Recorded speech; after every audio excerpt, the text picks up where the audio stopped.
everyone. So thanks for coming. We're about to get started here in just a minute or two. I just want to say, first of all, thank you to my amazing panelists. We're really excited. We have a great group of people here for you today. Just to quickly introduce myself and the topic today, my name is Liz O'Sullivan. I'm the Technology Director of the Surveillance Technology Oversight Project, and also a co-founder of an algorithmic accountability startup called Arthur. I do a lot of things, but basically I try to fight the really crappy things that technology is trying to do to society today. And so today what we're going to be talking about are automated decision systems, or ADS as they're called, and a little bit of algorithmic fairness. But mainly we're going to talk about how the city has dealt with these decision systems, or these algorithms, and the results of the ADS task force, which was signed into law in 2018, and basically operated through 2019 to conclude this year as well. So I'm lucky enough to be represented by two members of the ADS task force who are joined here today, and then a couple of people who have worked on this issue since then. And so we have a lot to talk about. But before I get started, I just want to briefly define what an automated decision system is, or what an ADS is. So a lot of people aren't really aware that, but increasingly they are, finding out that algorithms are responsible for a lot of high-impact decisions that impact our lives on a daily basis. And that could be something as simple, seemingly simple, as what school your children get to go to. It could also be something more complex, like whether a prisoner deserves to be released from jail or even sent to jail. It could also be something like a risk detection algorithm that maybe sends police to your doorstep because they consider you to be potentially a child abuser, and there are a bunch of more, and I'll give everybody a chance to mention their favorite ADS algorithm as well. So before I do, let me introduce my panel. Albert is my boss and the executive director of the Surveillance Technology Oversight Project, or STOP. He's a fellow at the Engelberg Center on Innovation, Law, and Policy at NYU School of Law, a columnist for the Gotham Gazette. Albert received his JD cum laude from Harvard Law, his BA in Politics and Philosophy from Brandeis. Perhaps Albert's greatest achievement, however, was inspiring the New York Post to coin the term surveillance truther, a brand that we are at STOP all very proud to wear. And next to him is Meredith Whittaker, who is a research professor at New York University, the co-founder of NYU's AI Now Institute, the founder of Google's Open Research Group, and she worked in the tech industry for over a decade, leading product and engineering teams at Google until she was pushed out for labor organizing. Her work was consistently examined as the social and political implications of large-scale technical systems. She helped lead Google's efforts on AI ethics and fairness and co-founded MLab, a globally distributed network measurement system that provides the world's largest source of open data on internet performance. She was a leader in labor organizing efforts at Google, including the Google Walkout. Her organizing drew from her research, recognizing that a powerful multinational tech corporation was unlikely to make ethical and just decisions without the force of worker power compelling it. And I couldn't agree more. Next to her is Genevieve Fried, is a technology fellow also at AI Now Institute, which is an interdisciplinary research institute at New York University that focuses on the social implications of artificial intelligence. There she works on issues of algorithmic accountability and justice, surveillance, education, law, and policy. She joins AI Now after working as a policy researcher at Oxford University and a machine learning researcher at McGill University. She received her BA from McGill in computer science and political science. And last but not least, we have Katurah Topps, is policy counsel at the NAACP Legal Defense and Educational Fund. She focuses on technological systems that surveil, track, and make decisions for African Americans through her work in LDF's policy reform campaign and federal and state policy and legislative efforts. Katurah also led and oversaw the first ever automated decision systems community forum in December 2019, which we'll talk about a lot, which brought a deeper level of ADS awareness to Black and brown residents in every borough across the country and internationally. So quite the accomplished group we have. I'm very excited to dig into this with all of you. And so the first thing I want to talk about is, really broadly speaking, what do the experts think of ADS? And so our panel today is a combination of industry experts and legal experts, and I'd just like to broadly ask to the group, what are they? Why is New York City so keen to implement ADS systems, and what are some of the more common applications where they're used?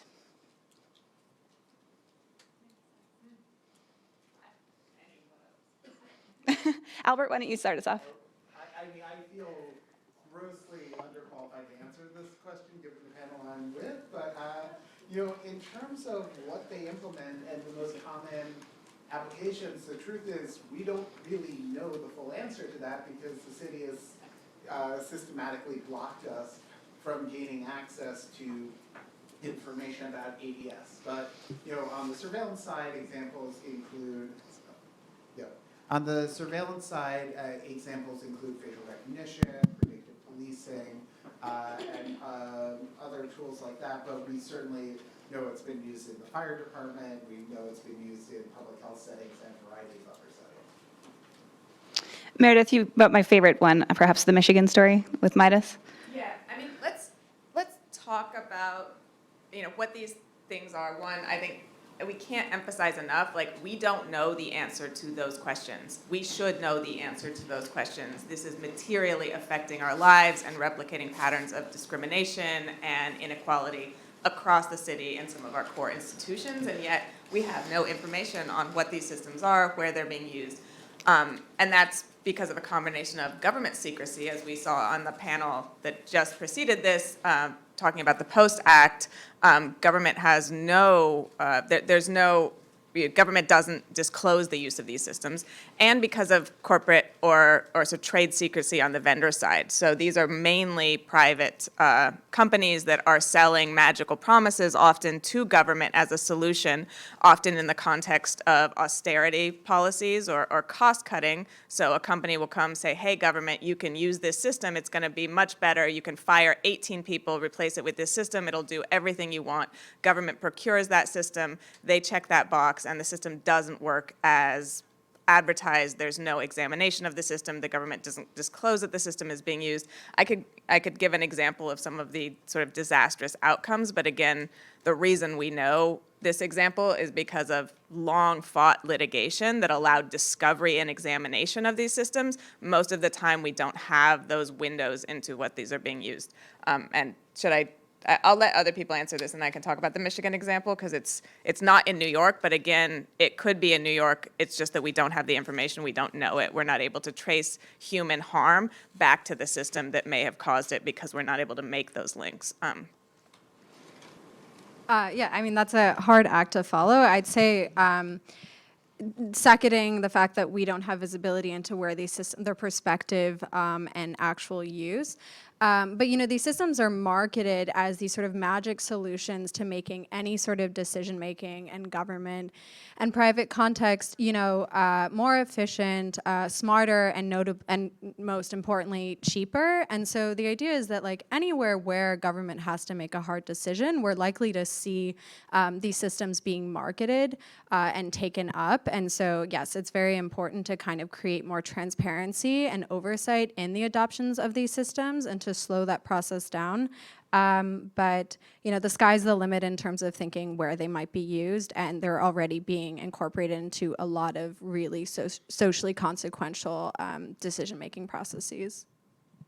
Yeah, I don't think I would have anything to add to that. Yeah, that's great.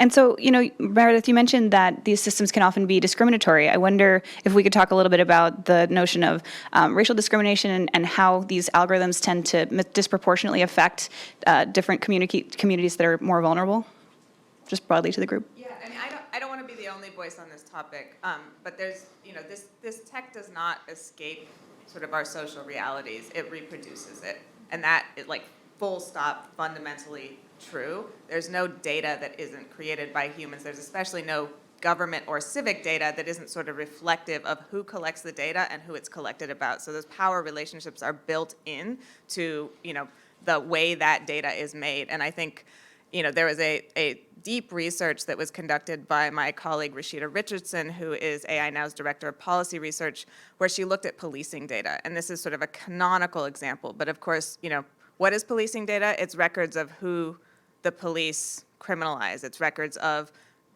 biased or racist or other corrupt policing practices in some case. And what she found in this, that there were at least 9 jurisdictions where police were under consent decree. So people in this room will know it takes a lot for police to actually get sort of chastised or kind of punished for corrupt policing. And we've seen there's lawyers on this panel that can talk much more to that, but 9 police departments that were under consent decree where they were also implementing predictive policing. What that means is that data taken from corrupt racist, discriminatory policing practices, stop and frisk, et cetera, was being fed into algorithmic systems that were predicting who is most likely to be a criminal, who is most likely to look like people who police have already criminalized or over-policed. And that's the sort of feedback loop that we see across the board with these systems. You don't, there's no such thing as sort of objectivity that exists outside of these sort of historical dynamics, and that needs to be something we keep in mind fundamentally as we pursue regulation of these systems and as we pursue oversight, that they are going to reflect our current realities and they can be great diagnostics, but they're not going to solve the problems of these sort of existing institutions, and they're often, they often effectively obscure those problems. Can I just add to that? Because I think one of the biggest things that you have to think about is when we talk about why. I mean, we can all agree that we don't know the extent of algorithms and ADS use in New York City, but what we do know is that racially discriminatory practices aren't accidental, and a lot of times it's very intentional and it's very deliberate. And what we're seeing, especially in the policing context, is departments more and more leaning on ADSs because they can say, hey, here's an objective, this is neutral, this isn't us, And so the problem that we're seeing with ADS constantly is that there really isn't a mechanism to challenge them. And so you still have departments that are allowed to replicate the same racially discriminatory practices that they did before, but this time they don't get to say that it was this department's decision. They would say, well, we have predictive policing tool, and the tool told us that this is the area that's going to have more crime. And so that's just something that I think people should keep in the forefront of their mind is when you're thinking about these technologies, a lot of time people have the tendency to think, how can we make it factually correct? And, how can we make sure that the data underneath it is, actually accurate? And that's not really true. You have to think about where the data is coming from and what's the intent behind it. And that requires being realistic about our society. Yeah, I think that's an excellent point. We do hear a lot of the time that policy officials will say, oh, this is unbiased or less biased way. Policy officials do often say that this is an unbiased or less biased way to conduct these decisions, but experts in the field have been very clear that algorithms, especially AI, are incredibly biased, which leads us to the creation of the ADS task force in 2018, landmark legislation that brought together a group of people to try to assess and analyze the way that the city is using these algorithms. So I wonder, maybe Albert, you could describe the mandate for this task force, how it was created, and what its objective was supposed to be. Yeah, so the ADS task force legislation came out of a very aggressive city council bill that would have required every ADS vendor to make its source code public as a condition of doing business with the city. The idea being that if your tools are going to be making decisions about our lives, then we, as the people of New York City, have a right to analyze how those decisions are being made. That scared everyone at City Hall, so they said, no, we can't possibly do that. But what we can do is a task force, and we promise it will be a good task force. We promise that it will be an opportunity to analyze how ADS is being used now, and to figure out a roadmap for the future. And part of why this was so exciting is this was the first task force in the country to really tackle this at a time when a lot of jurisdictions had been using ADS for years. And suddenly New York was in this position to lead the way and to have this comprehensive analysis of how these tools are impacting our lives, how they get it right, how they get it wrong, how they can be improved, and where they should never be used. But that was the promise. Unfortunately, as we'll hear, the reality was not quite the same. So what was the reality? What was the decision-making process like from the inside?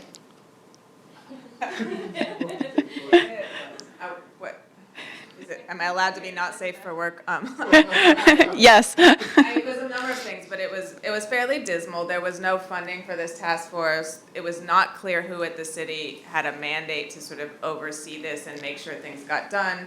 We would come to meetings and literally sort of address the same question over and over, and then the next meeting there would be no notes that had been taken, and we'd rehash the same thing. It wasn't clear who was on the task force. We had to petition the city for sort of an official list because members of the city kept sort of dropping in. And it was also clear that we didn't have, it was set up to fail and then it wasn't resourced. So there were people from the city who I think really did their best to try to sort of steward this thing along, but they didn't have, there was nothing, they didn't have the power to do that effectively. So, if essentially, like one of the biggest sticking points is there were folks like myself, sort of external researchers and advocates and people who had different perspectives, but were bringing knowledge to the table, and were asking to get a list of ADS that were currently deployed in the city, so we could begin to make recommendations as chartered by the law to how to govern these, how to regulate them, get a sense of the scope, and which programs were kind of driving the use. We never got that list. We never got any information about ADS, or well, I can't say that. We got sort of PowerPoint presentations from a couple of different agencies, selecting kind of their favorite ADS. So the cops used ShotSpotter, but didn't have kind of answers to questions. I think there was the Department of Education presented a school matching algorithm. But again, this was sort of hand-selected examples that were almost felt more like marketing pitches than like the type of information that as an expert you would want to understand when you begin to evaluate the efficacy of these systems and how you might sort of prescribe governance and auditing measures. At the end of the day, essentially the city wrote the report. They kind of cherry-picked things that different folks on the task force had said and included them, but I think it speaks for itself that about the first third of the report that the city issued is bios, and that there's not much content in there, and that there were a number of times I sort of documented this on my Twitter, and I was very public about it toward the end, because this is also, this was not a game, right? This is setting nationwide precedent, one of the most powerful cities in the US. It's setting global precedent. People were watching what happened, and they were gonna pick this report up, and they were gonna kind of templatize this. So, there was a lot at stake. It was sad to see the process go that way, and in some ways it was set up to do that. I don't think they understood what they were getting into, the sort of power of the vendors on the other side who were never going to let them have access to things like training data or source code or kind of design documentation that would give you a sense of what these systems were actually built to do. Like, Amazon's on the other side of that if we're talking about the NYPD, almost certainly, although I don't know that for certain, but I'm pretty sure. So you're looking at significant power and no infrastructure to get that information. And I want to sort of flip that and then talk about the advocacy effort that I think was so incredibly important and sort of, really did ensure that there was a counterbalance and that the failings of this process were on the record, and we had sort of an alternative vision for what we might do that is now sort of in the record alongside the city's failed attempt. I just wanted to add quickly so in addition to not providing information about existing ADS, there were actually people at City Hall holding back crucial data that they already had about these ADS. So this included model cards, we're going through the specifics of these systems. And really, the reason this data was so crucial is because any university could have had a panel of experts come together and do a white paper on the future of AI. Plenty of universities have done that. What set the task force apart was the fact that it was going to be looking at how this was operating in the real world, in New York, grounding it in that reality. So it wasn't just abstract, it wasn't just academic. And after more than a year, there wasn't even consensus over how you define ADS, let alone how you regulate it. And I'll just also add that I just want to highlight how disappointing the task force was, because for a lot of us advocates, we really thought going into this that it would be something that we could actually testify before, and they would actually take the recommendations, and this will yield this important report that would be looked at, as you were saying, Meredith, across the world. And so really, yes, people can respond and say, on the other side that there were, massive holding backs and there was difficulty to get this information. But on the other side, there was also community information that could have been used. It's one thing to say maybe I'm not able to get the source code and the vendors are holding back because of trade secrets, but community members were experiencing these ADSs and were actually able and willing to talk about how their experience was. And the most critical thing, I think, is going into those communities and saying, how is this affecting you? Did you know this was happening? Do you understand what the factors are being used to make these decisions about you? time and time again, we went to the task force and we said, please, you have to talk to communities, especially being from an organization where we know particularly that Black Americans here are going to be the recipients of a lot of discrimination and a lot of the negativity that comes from automating bias, essentially. We testified before the task force. We reached out to the task force chairs. We said we're available. We offered community members, and there was no follow-up.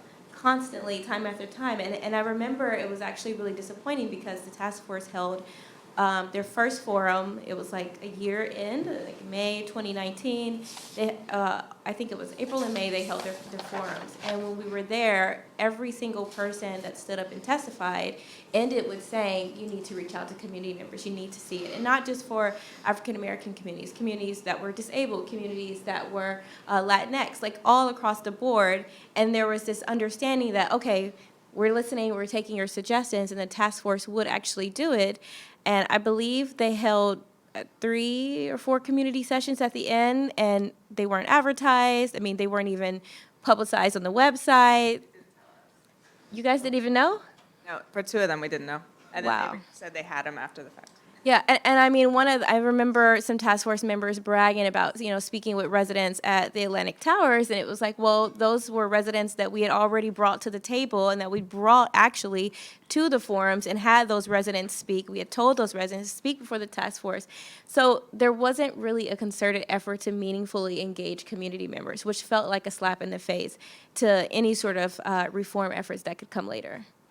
Yeah, and I'd like to underscore that aspect of just like how stubborn and like how stubbornly government officials seem to resist any form of information disclosure, even when the information is out there. I mean, my impression is they never released a sort of, even non-comprehensive list of automated decision systems that are actually in use in the city.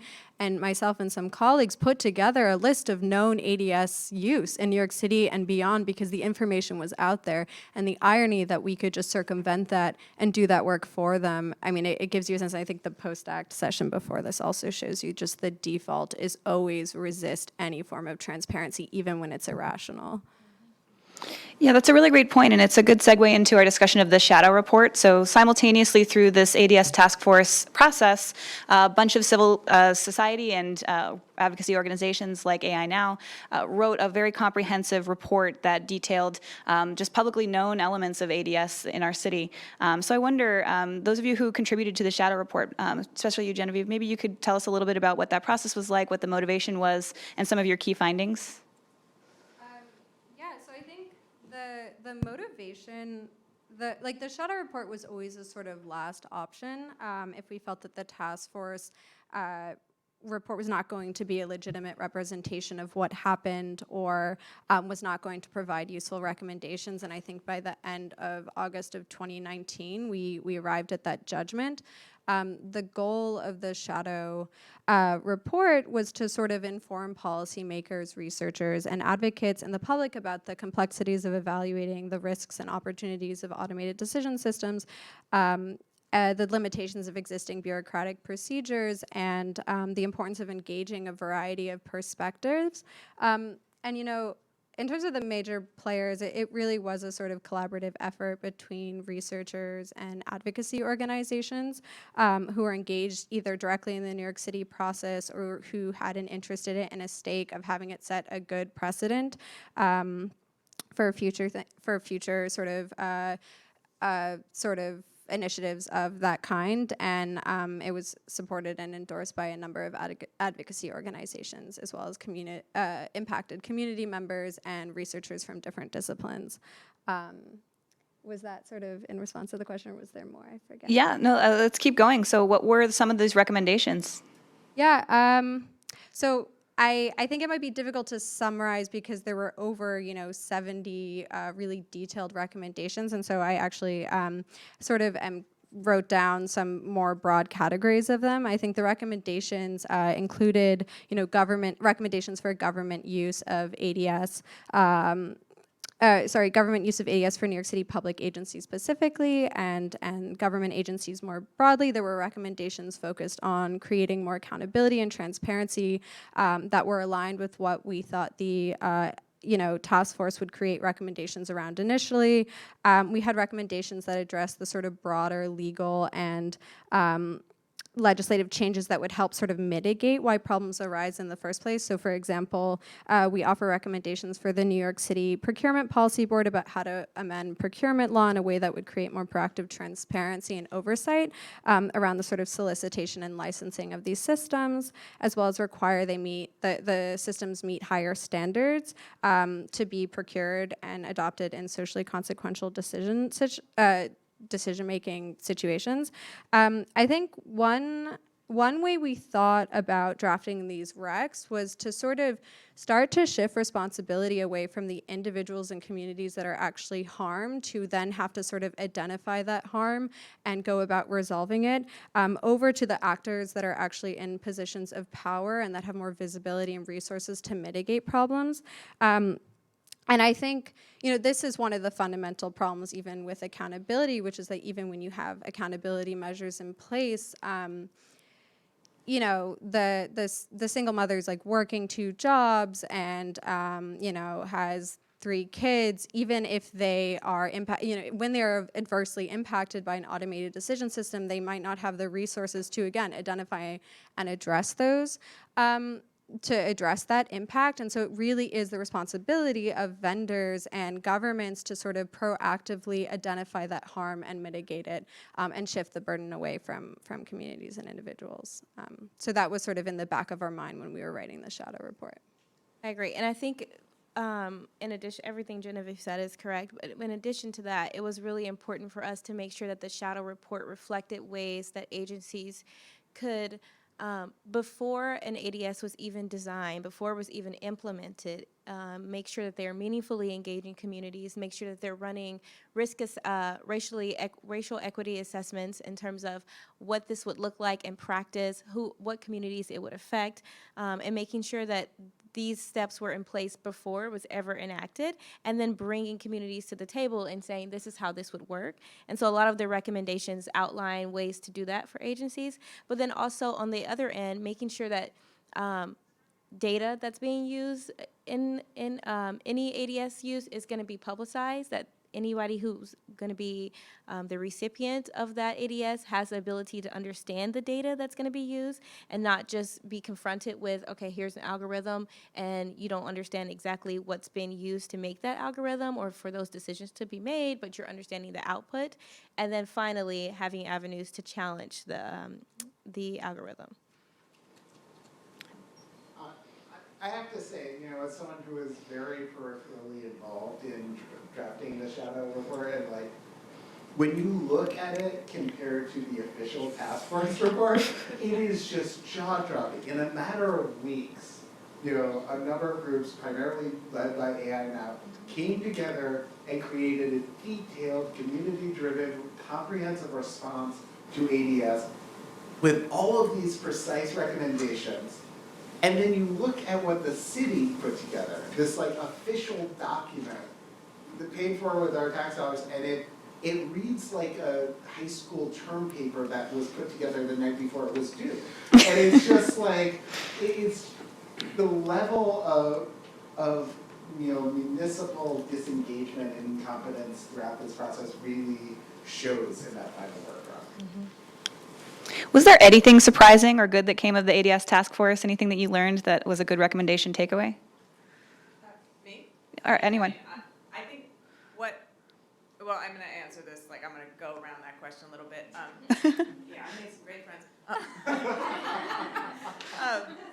But I think what the most inspiring thing about that process was watching the advocacy work around the shadow report, watching, it did come together in a matter of weeks. I know that to be true, but what I also know is that was built on a lot of relationships, a lot of people listening to different perspectives in a room saying, what are the people you work with experiencing? Okay, how might we reflect that in a document that can, speak to the urgency of these questions, and actually sort of built enough muscle that now I travel a lot, I do speaking, whatever, and people come up to me consistently and say, that shadow report has helped us in our work here. That shadow report is a template for how we started to reach out to different people in our community. And that, just to emphasize something Katurah said, is that this is, you can't know the answers to these questions without engaging the people who are experiencing, the harms or potentially the benefits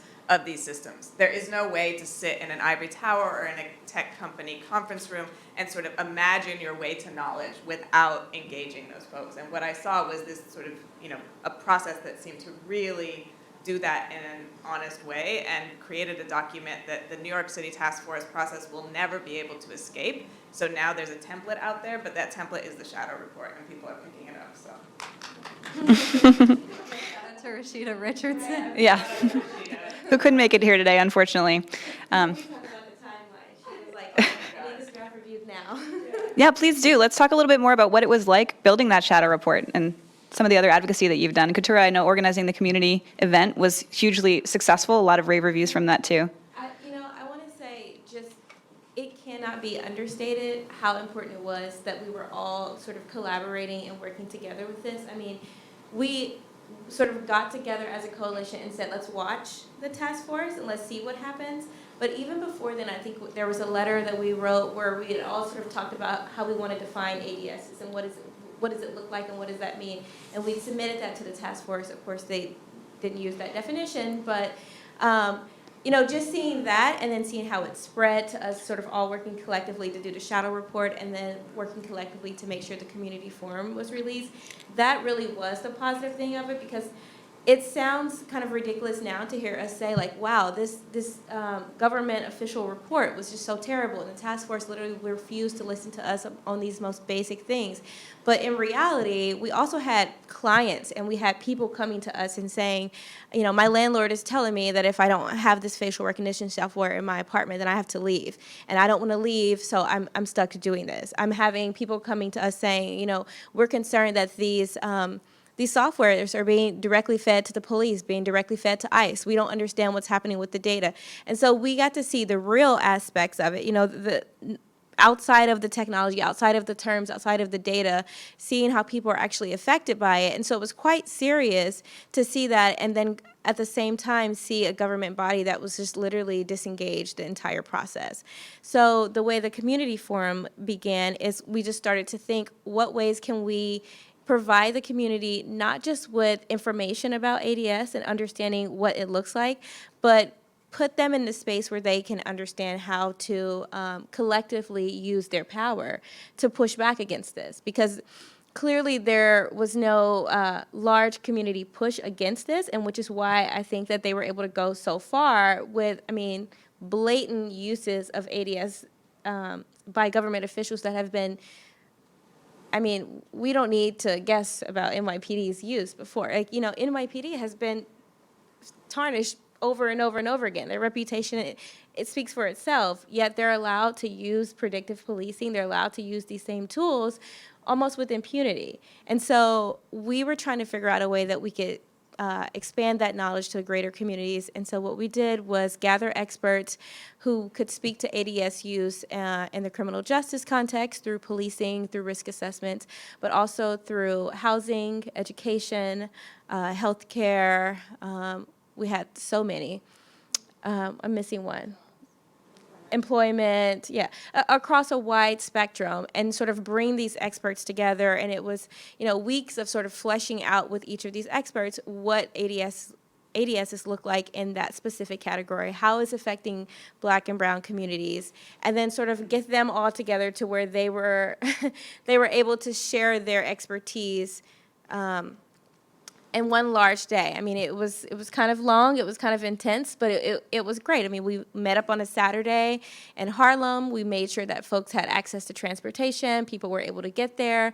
And the first part, which I think it's worth mentioning just because so many people love this part, was we had literally like a science fair style situation where you would walk in and then there would be an expert in healthcare who would tell you, here's how ADSs are being used in healthcare.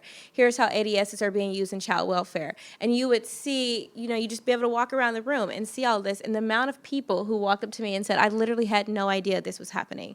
I know someone who had their child, removed from their home and was told it was an algorithm that said that you had to have them removed. And then they you know, what do you say then? Like, what do you push back on that? And so many people walked up to us and said that. And so I think it was just a really powerful testament to, one, how many community members were not engaged, like how easy it was for the task force to reach out to folks and just didn't, but then also to how many community members were engaged and then were ready for action. We had the folks who had been in the Atlantic Towers, who were, you know, a really great representation of taking matters into your own hand and pushing back. We had them speak at the end, and there were tears in the room. People were saying, like, wow, this is amazing. Like, you can do it. It was really powerful, I think, just to see, like, someone saying, I'm in Brooklyn, I'm in a regular apartment complex. I was presented with an option that didn't seem like it gave me many choices, but I pushed back, and here's what happened. And so then after that, we sort of allow people to go around in breakout groups and learn more about it. And now we're working towards figuring out next steps for that. But I think the importance of just even setting that standard can't be understated. Yeah, and do you have next steps for the community organization around this? Yes, we actually do. I'm glad you asked. So I think one of the best things about the community forum was that it was borough-wide. I mean, we invited folks from every single borough, and then we live streamed it. We had international views. We had people writing in all across the country, all across the globe. And so that was really great. But what we also wanted to do was make sure that if we do anything going forward, that we're able to tailor the educational piece and the action piece for folks that are specifically experiencing, for whatever you're specifically experiencing.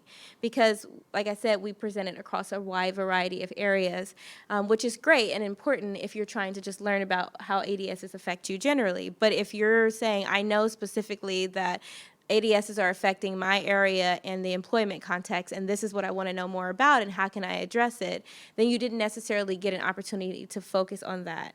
And so what we're doing now is working with a smaller coalition to sort of create a curriculum or some sort of guide where you don't necessarily need the expert to come with you, because we had experts come in and fly in for that day, but we want to make sure that it's accessible to anyone. So you can, be your local church leader, whatever, in your community and say, hey, I'd like to pick up something that I can easily read and digest and understand it, have all the up-to-date material on what's happening in this context, and then I can share that with my group or my organization going forward. So we're working on seeing how we can sort of create curriculums for each individual area and something that can be easily disseminated widely. That's amazing. It's such important work.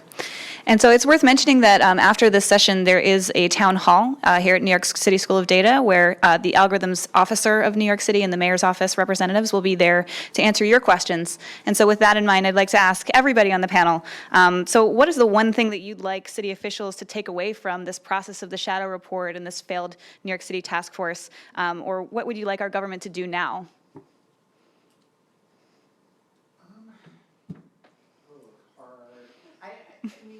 I think we hear all these examples of how ADS can harm individuals, how they can harm communities, how they can, harm these principles of equality and non-discrimination. But I think at the end of the day, if we don't come up with a regulatory system for them, they harm democracy.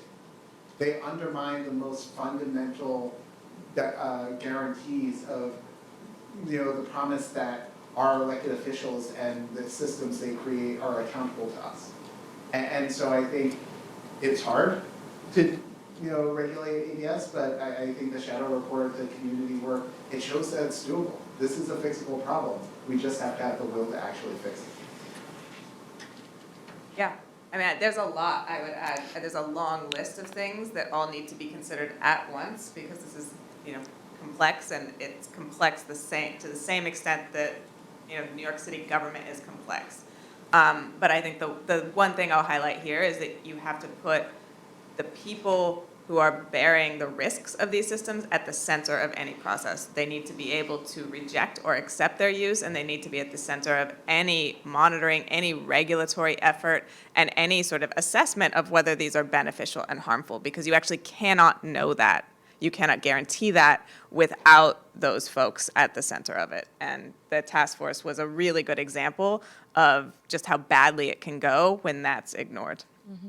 But and I would agree with that, Meredith. And I want to say also, I think when we're thinking forward about how we would like to, see this regulated, I think it's important that we be as specific as possible.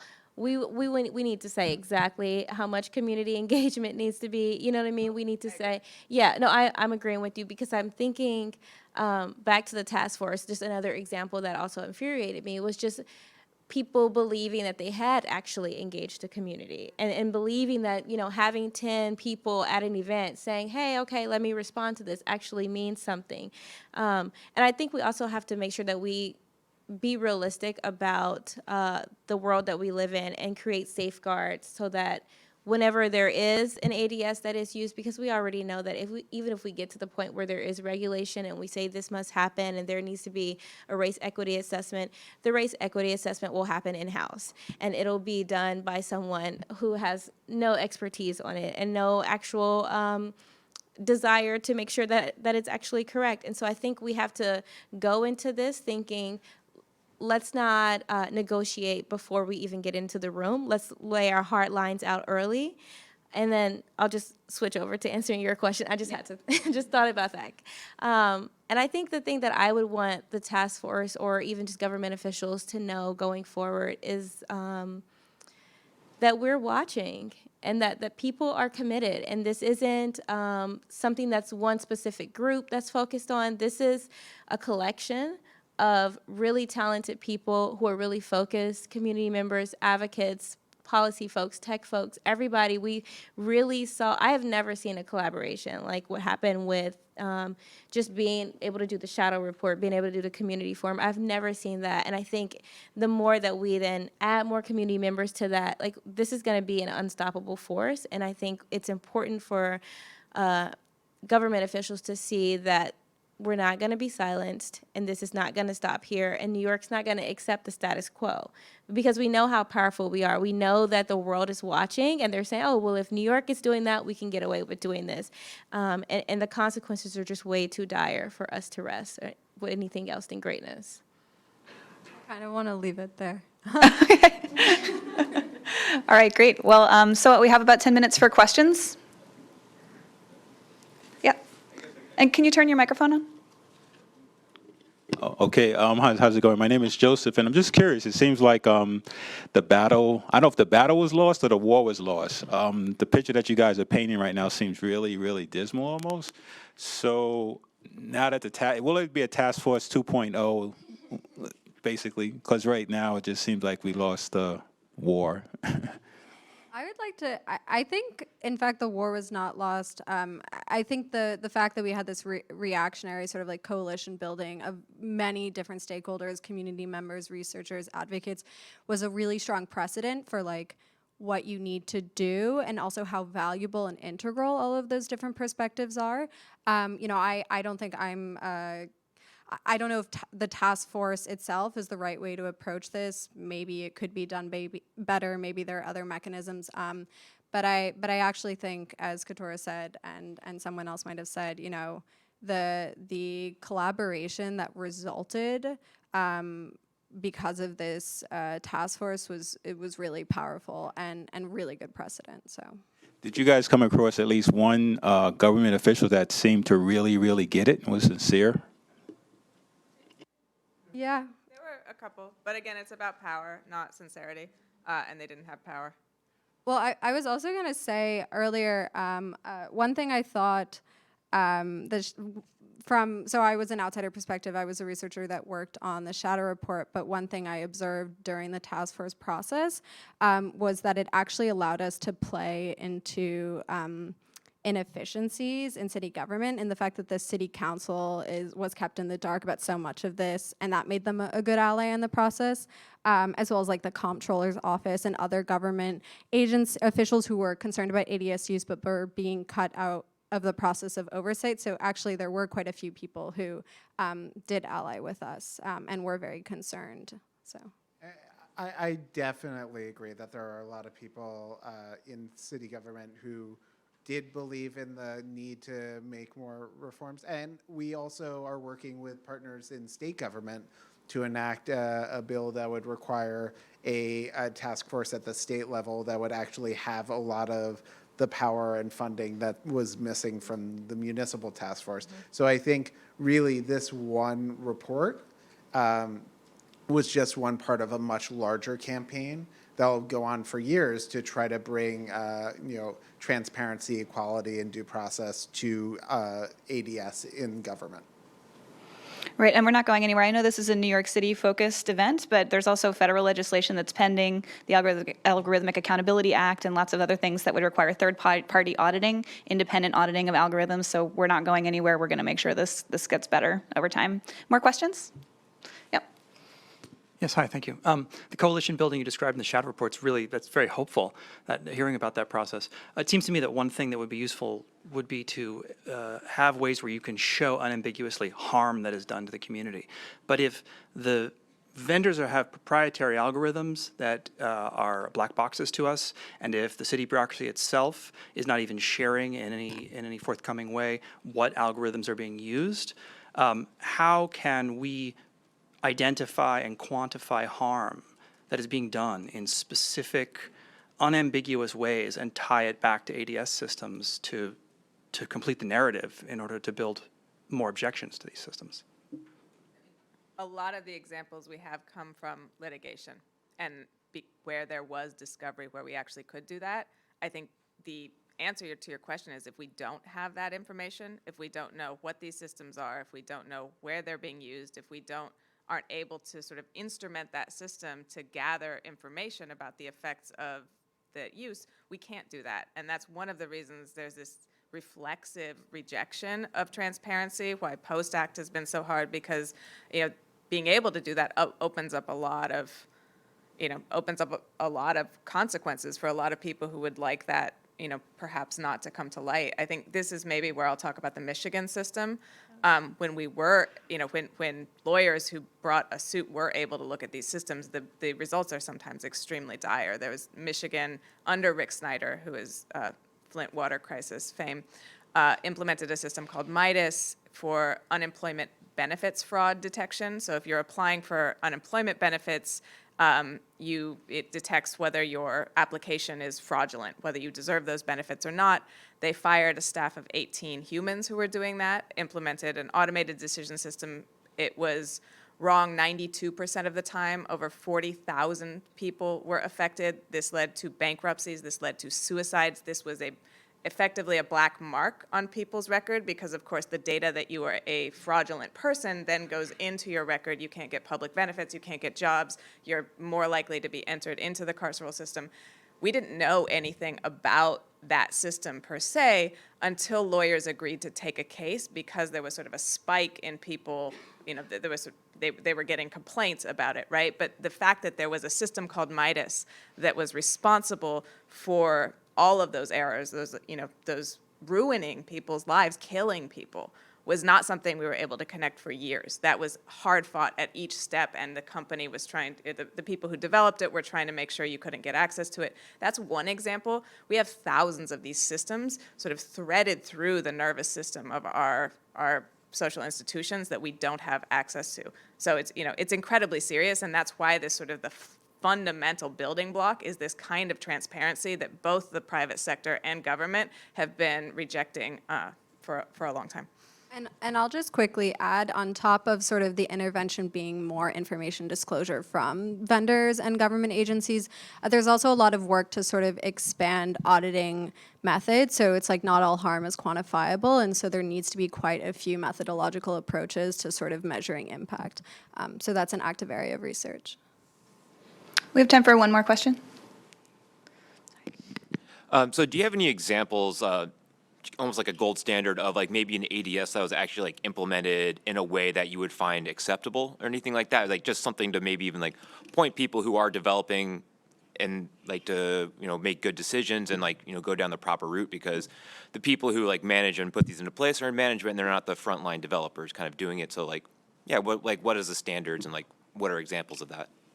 That's not a question with a technical answer. If you don't know how it's going to be used, who's going to use it, use it, the histories of the domain in which it's used, the data that's going to be inputted to it, and whether or not it's being implemented, like in Michigan, in the context of large austerity policies that are actually gutting a program that it's then being implemented in. It's not something that engineers or developers can actually control, and should be something that folks who are in the position of developing these systems sort of keep in mind, and work with people outside of their expertise or outside of the company or outside of their lab to answer those questions.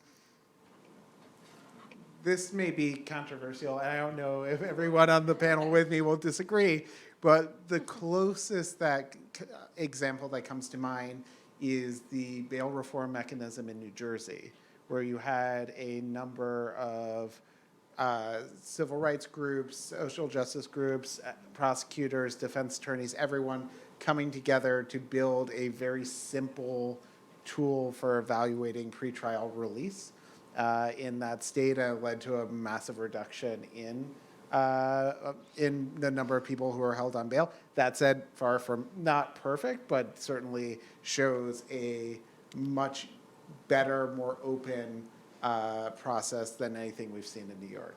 But no, we're talking about a process there and the type of inputs, and not actually about how the sort of technical implementation. Right, like there's a reason that there's the new trend of bringing sociologists and technologists into tech companies to talk about the impact and the actual application of these algorithms. Software engineers on their own can't really make those calls, I don't think. Great, so I just want to ask the panel, thank you again so much, everybody, for participating today. Any closing thoughts, and we can just go down the row? I don't necessarily think that there's anything additional that hasn't been said, but I would encourage everyone in this room to sort of try to spread the awareness about the lack of transparency and accountability in ADS.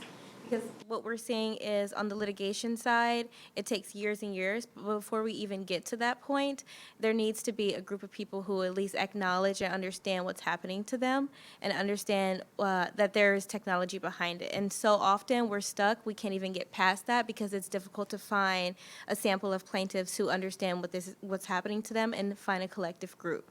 So if I could leave you with anything, it would be spread awareness about it as much as possible. Make sure that people that you're around are understanding this, that understanding that there are real life humans behind these actions, and think of every system that has discriminated against communities of color without technology, and think about what it means to exacerbate those discriminatory effects on an astronomical level that no human could possibly replicate on its own.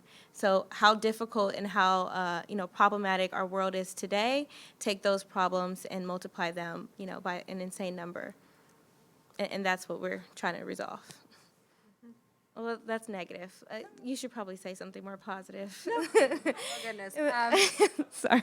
No. I mean, I was going to say that, automated decision systems, when they're adopted in government, they're often trying to make decisions that are fundamentally normative or political. And there is no sort of scientific ground truth. I mean, the question of like how many hours, how much money to give someone below the poverty threshold line, like that doesn't have a right or a wrong answer. That is a consequence of like political and cultural sort of ideas and values. So yeah, I think in trying to figure out how to design, automated decision systems, that's a fundamentally democratic process that has to happen. And it's about who's in the room and who gets to have a say of what the objective is and what the costs are. So I guess I would leave it at that. Yeah, I think I'll just echo something that Katurah said around, think of places where you're seeing, racism and discrimination, where those histories exist. There's no escaping those with technology. Technology exacerbates it. And what we're seeing across the board with AI and ADS and these types of systems is that they are generally being used to increase the power of people who already have it. So, governments, landlords, who is it? And to decrease the power of people who are already disempowered in those situations. So these systems are kind of force multipliers on those dynamics without interventions that ensure accountability, that ensure transparency, and that ensure the people who are going to be harmed by those systems have agency in how they're implemented or if they're implemented at all.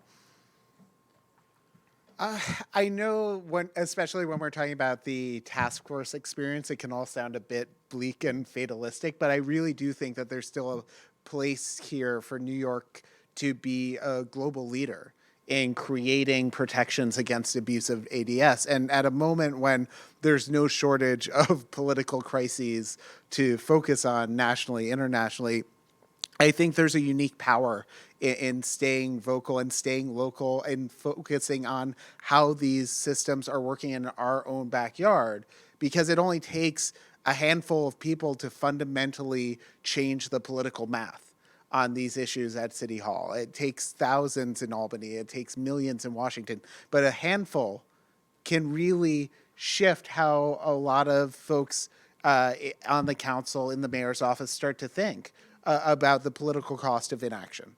And so I do think there is a really important chance for each and every one of you to be part of this push for real ADS reform and real community engagement going forward.